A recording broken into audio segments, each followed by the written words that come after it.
ታላቅ የምስራች ለነጋዴዎች ሁሉ የንግድ እምብርት በሆኑት በመሃል መርካቶና በፒያሳ የራስዎ የንግድ ሱቅ ባለቤት የሚያደርግ ወርቃማ እድል ታላቅ የ45% ቅናሽ ይዘንላችሁ መጥተናል። በፒያሳ ከ400 ሺህ ብር ቅድመ ክፍያ ብቻ እንዲሁም በመሃል መርካቶ በ800 ሺህ ብር ቅድመ ክፍያ ብቻ። ይህ የ45% ታላቅ ቅናሽ እድል የተመቻቸው መጀመሪያ ለሚመጡ ለ10 ባለ እድለኞች ብቻ በመሆኑ ፈጥነው አሁኑኑ ይመዝገቡ። ያሉን ሱቆች እጅግ ውስን በመሆናቸው አሁኑኑ በ0995 13 722 ይደውሉ። ሜሪት ፕሮፐርቲስ። ሰላም ጤና ይስጥልኝ የተወደዳችሁ የሰለዳ ሚዲያ አድማጭ ተመልካቾቻችን እንዴት ቆያችሁ?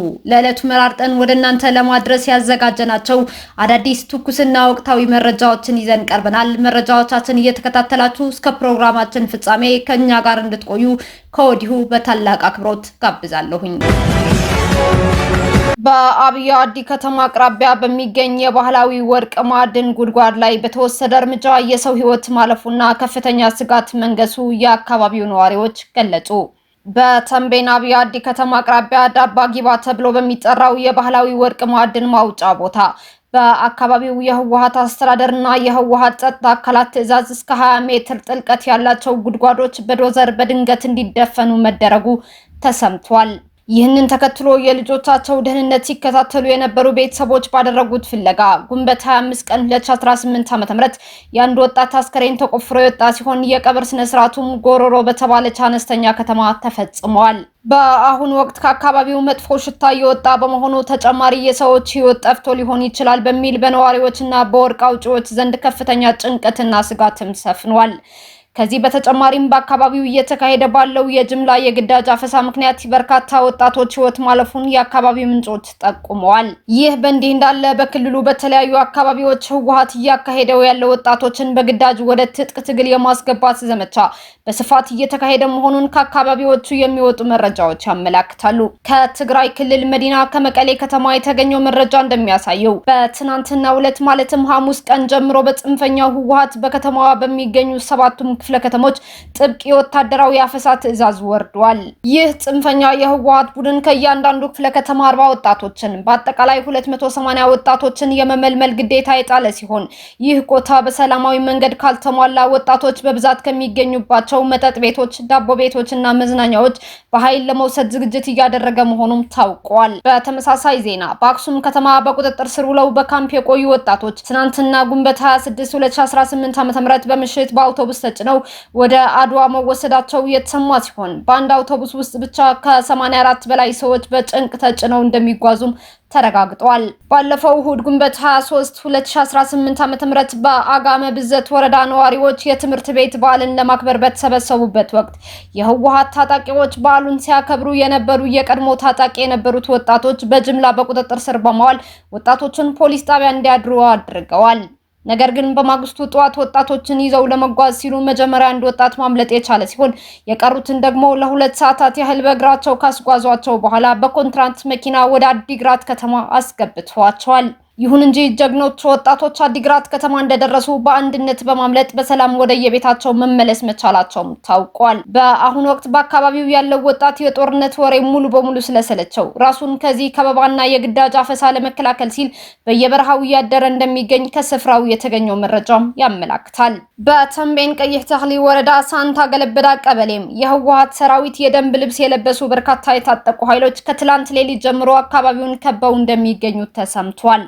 የአካባቢው የዜና ምንጮች እንደገለጹት ይህ የህወሓት የታጠቀው ኃይል ቀበሌውን የከበበው ሐሙስ የገበያ ቀንን መነሻ በማድረግ ነው ተብሏል። ይህንን እድል በመጠቀምም በገበያ ስፍራው በሚገኙ ወጣቶች ላይ ተከታታይ የግዳጅ አፈሳ እያካሄደ መሆኑን ተረጋግጧል።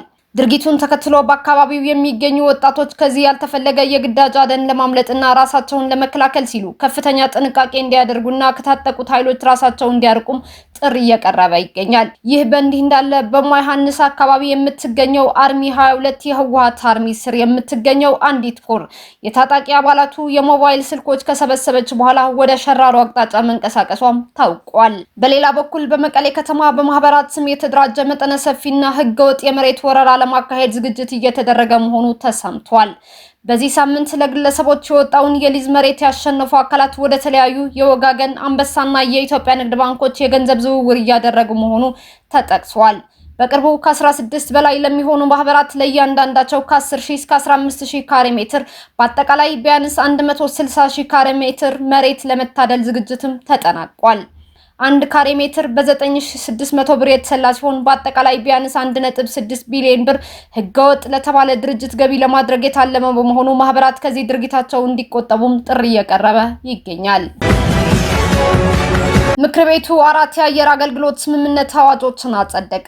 የህዝብ ተወካዮች ምክር ቤት የኢኮኖሚ እድገትን ለማጠናከርና የውጭ ቀጥተኛ ኢንቨስትመንትን ለመሳብ ያለሙ ኢትዮጵያ ከ4 ሀገራት ጋር የተፈራረመቻቸውን የአየር አገልግሎት ስምምነት ረቂቅ አዋጆች መርምሮ በሙሉ ድምጽ አጽድቋል። የህዝብ ተወካዮች ምክር ቤት በ5ኛ ዓመት የሥራ ዘመኑ ባካሄደው 23ኛ መደበኛ ስብሰባ ላይ ነው እነዚህ ወሳኝ አዋጆችን ያጸደቀው። የውጭ ግንኙነትና የሰላም ጉዳዮች ቋሚ ኮሚቴ ምክትል ሰብሳቢ ዶክተር ፈቲ ማህዲ የውሳኔ ሐሳቡን ለምክር ቤቱ አቅርበዋል።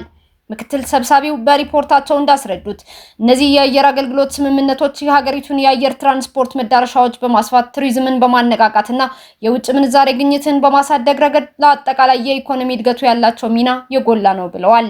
ምክር ቤቱ በሙሉ ድምጽ ያጸደቃቸው 4ቱ ዓለም አቀፍ የአየር አገልግሎት አዋጆች የሚከተሉት ናቸው። አዋጅ ቁጥር 1417/2018 የሴራሊዮን ስምምነት የኢትዮጵያ አየር መንገድ ወደ ተመረጡ የሴራሊዮን መዳረሻዎች በቀጥታ እንዲያርፍና ምቹ የአቪዬሽን አገልግሎት እንዲሰጥ ያስችላል። አዋጅ ቁጥር 1418/2018 የአንጎላ ስምምነት በሁለት ሀገራት መካከል ያለው የረጅም ዘመናት ዲፕሎማሲያዊና ኢኮኖሚያዊ ግንኙነት ይበልጥ ለማሳደግ እድል ይፈጥራል። አዋጅ ቁጥር 1419/2018 የባንግላዴሽ ስምምነት በእስያና አፍሪካ መካከል እያደገ የመጣውን የአየር ትራንስፖርት ፍሰት ከግምት ያስገባ ሲሆን የውጭ ቀጥተኛ ኢንቨስትመንትና የንግድ ትስስርን ለማጠናከር ያለመ ነው። አዋጅ ቁጥር 1420/2018 የኢስዋቲኒ ስምምነት ያለ በረራ ድግግሞሽና ገደብ የጭነት በረራዎችን ለማከናወንና ለበረራ የሚያስፈልጉ ቁሳቁሶችን ከጉምሩክ ቀረጥ ነፃ ለማስገባት የሚፈቅድ ነው። ይህ አሰራር የበረራ ወጪን በከፍተኛ ደረጃ እንደሚቀንስም ተገልጿል። በአጠቃላይ ምክር ቤቱ ያጸደቃቸው እነዚህ የአየር አገልግሎት ስምምነቶች የኢትዮጵያ ብሔራዊ ጥቅም የሚያስጠብቁ ከመሆናቸው በላይ ሀገሪቱ በአቪዬሽን ዘርፉ በቀጠናው ያላትን መሪነት ተጠቃሚነት ይበልጥ እንደሚያጎላው በስብሰባው ላይ ተመላክቷል። ማላዊ ዜጎቿን ከደቡብ አፍሪካ በፍቃደኝነት የማስወጣት ዘመቻ ጀመረች። የማላዊ መንግስት በደቡብ አፍሪካ የሚኖርና ወደ ሀገራቸው መመለስ የሚፈልጉ ዜጎቿን በፍቃደኝነት ላይ የተመሰረተ የማስወጣት መርሃ ግብር መጀመሩን አስታውቋል። እርምጃው የተወሰደው በደቡብ አፍሪካ በአፍሪካውያን ስደተኞች ላይ የሚሰነዘሩ ጥቃቶች እየጨመሩ መምጣታቸውን ተከትሎ ነው።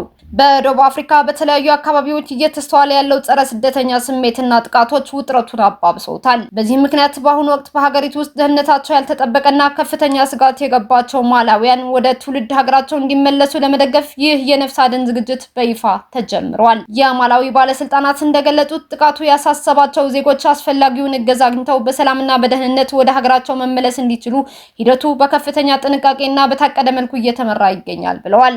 ይህ የማላዊ መንግስት ውሳኔ በደቡብ አፍሪካ እየናረ ከመጣው የስደተኞች ቀውስና ጥቃት ጋር ተያይዞ በውጭ ሀገር የሚገኙ ዜጎቻቸው ለመጠበቅ አፋጣኝ ምላሽ እየሰጡ ካሉ በርካታ የአፍሪካ ሀገራት መካከል ማላዊን ተጠቃሽም አድርጓታል።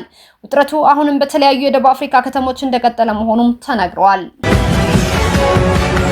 የሶማሊያ መዲና ሞቃዲሾ ወደ አስከፊና አደገኛ የደህንነት ቀውስ ውስጥ መግባቷ ተገለጸ።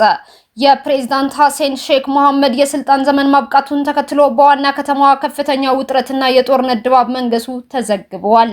ከሶማሊያ የወጡ መረጃዎች እንደሚያመላክቱት ህገ መንግስታዊ የስልጣን ዘመናቸው አብቅቷል የተባሉት ፕሬዝዳንት ሐሰን ሼክ የሶማሊያ 7ኛ ፕሬዝዳንት በነበሩት ሸሪፍ ሼክ አህመድ እና በቀድሞው የሀገሪቱ ጠቅላይ ሚኒስትር ሐሰን አሊ ሃይሬ የመኖሪያ አካባቢዎች ላይ ጥቃት እንዲሰነዘር አድርገዋል ተብሏል። ጥቃቱ የተሰነዘረው የሶማሊያ መንግስት በቀድሞዎቹ የሀገር መሪዎች ላይ ፍርድ ቤት የቁጥጥር ስር የመያዣ ትዕዛዝ ማውጣቱን ተከትሎ ነው። የቀድሞዎቹ መሪዎች ፕሬዝዳንት ሐሰን ሼክ መሐመድ በአንድ ወገን ውሳኔ የሀገሪቱን ህገ መንግስት አሻሽለዋል እንዲሁም የስልጣን ዘመናቸው አራዝመዋል በማለት በጽኑ ሲቃወሙ የነበሩ መሆናቸው ይታወቃል። በአሁኑ ሰዓት በሞቃዲሾ ከተማ በሁለቱም ወገኖች መካከል ያለው ውጊያ አሁንም የቀጠለ ሲሆን በግጭቱ ላይ ከባድ መሳሪያዎች በስፋት ጥቅም ላይ እየዋሉ መሆኑም ታውቋል። ይህንን ተከትሎ በሞቃዲሾ ከተማ የሚኖሩ ንጹሃን ዜጎች በከፍተኛ ፍርሃትና ስጋት ውስጥ የሚገኙ ሲሆን በከባድ መሳሪያዎች ድምጽ ምክንያት ሌሊቱን ሙሉ በሙሉ እንቅልፍ አጥተው ለማደር መገደዳቸውም ታውቋል። ሁኔታው ይበልጥ ወደ ለየለት የእርስ በርስ ግጭት እንዳያመራም ከፍተኛ ስጋት ተፈጥሯል። ለረጅም ጊዜ በጦርነት አዙሪትና በከፍተኛ ውጥረት ውስጥ በቆየው የመካከለኛው ምስራቅ ቀጠና አዲስ የሰላም ተስፋ የፈነጠቀ ስምምነት መደረሱ ተሰማ።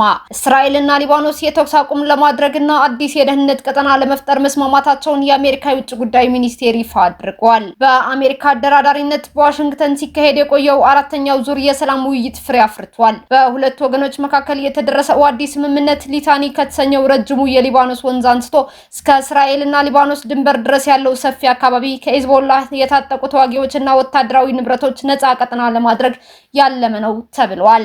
የአሜሪካ ውጭ ጉዳይ ሚኒስትር በሰጡት መግለጫ ይህ አዲስ እቅድ በደቡባዊ ሊባኖስ ውስጥ ከሂዝቦላህ ስጋት ነፃ የሆነ የጸጥታ ቀጠና ለመፍጠር የሚያስችል ግልጽ የተግባር መርሃ ግብርን ያካተተ መሆኑን ገልጸዋል። ይሁን እንጂ ይህ ስምምነት ሙሉ በሙሉ መሬት ላይ መተርጎም የሚችለው በኢራን የሚደገፈው የሂዝቦላህ ታጣቂ ቡድን በእስራኤል ላይ የሚያደርሰውን ጥቃትና ማናቸውም ወታደራዊ እንቅስቃሴዎች ሙሉ በሙሉ ለማቆም ፈቃደኛ ሲሆን ብቻ እንደሆነም ተነግሯል። ይህ ስምምነት ላይ የተደረሰው ቀጠናው ዳግም ወደ ከረረ ግጭት ውስጥ በገባበት ወቅት ላይ መሆኑ ደግሞ ስምምነቱን ታሪካዊ አድርጎታል። በሳምንቱ መጀመሪያ ላይ ተደርሶ የነበረው ከፊል የተኩስ አቁም በደቡባዊ ሊባኖስ በእስራኤል ጥቃት የ9 ሰዎች ሕይወት ማለፉንና ሂዝቦላህ በበኩሉ ወደ ሰሜናዊ እስራኤል የሮኬት ናዳ መተኮሱን ተከትሎ በትልቅ ፈተና ውስጥ ወድቆ እንደነበር ይታወሳል። ስለ አዲሱ ስምምነት የሂዝቦላህ አመራሮች እስካሁን በይፋ የሰጡት ምላሽ የለም። ይሁን እንጂ የቡድኑ ፖለቲካ ምክር ቤት አባል ማህሙድ ቃማቲ ቀደም ሲል የነበረውን ስምምነት አስመልክተው ያ የተደረሰው ስምምነት የዳህያ ወይም የደቡብ ቤሩት ጥበቃ ስምምነት እንጂ ሙሉ የተኩስ አቁም አልነበረም ማለታቸው አይዘነጋም። እስራኤልና ሊባኖስ አሁን የደረሱበትን የሰላም እድል ይበልጥ ሁሉን አቀፍና ዘላቂ ለማድረግና ተጨማሪ ዝርዝር ጉዳዮች ላይ ለመወያየት በአውሮፓውያን አቆጣጠር በሚመጣው ሰኔ 22 ቀን ዳግም ለሌላ ዙር ስብሰባ ለመቀመጥ ቀጠሮ መያዛቸውም ታውቋል። እስካሁን አብራችሁን ከኛ ጋር ስለነበራችሁ እያመሰገንኩኝ በሌሎች መረጃዎች እስክንመለስ እንደተለመደው የሶሎዳ ሚዲያ ቤተሰብ በመሆን ላይክ፣ ሼር፣ ሰብስክራይብ ማድረጋችሁን አትርሱ። አዳዲስ ትኩስና ወቅታዊ መረጃዎቻችን በቶሎ እንዲደርሷችሁ የደወል ምልክቷን ይጫኑ። ስኬት፣ ድልና ሰላም ለኢትዮጵያውያን። ሶሎዳ ሚዲያ